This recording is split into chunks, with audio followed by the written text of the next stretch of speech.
Ayan. Paano ako gagawa ng pesto cream? So, sorry, medyo madilim yung background natin. Ay, yung ating ano dito. So, meron ako ditong half cup of pine nuts. Half cup ba to? 1 cup of pine nuts, 1 cup olive oil, at kaunting ice. I use crushed ice to maintain the greeny of my basil.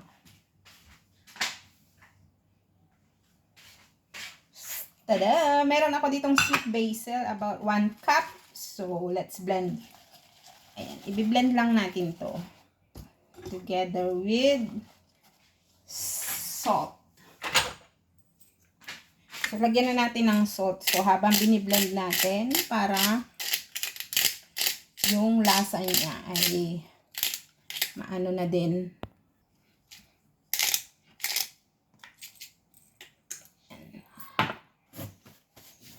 So, i-blend lang natin yan. At meron na tayong pesto. So, ayan. Magbo-boil lang kayo ng pasta. Tapos, ito, ilalagyan nyo lang nito.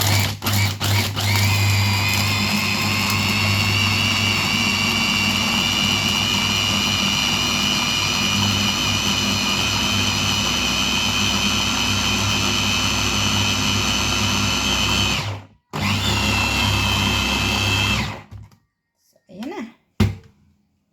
Meron na tayong pesto cream. Ang bango. Ayan na yung pesto natin. Ang sarap niya. Tikman natin.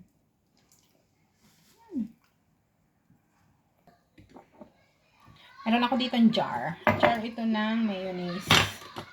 So, lagyan natin siya ng pesto. Ayan siya. Kasi madami akong basil. Sweet basil siya. Yung American basil ba? American daw. Sweet basil nga. Kasi madaming klase yung basil. So, ang dami niya.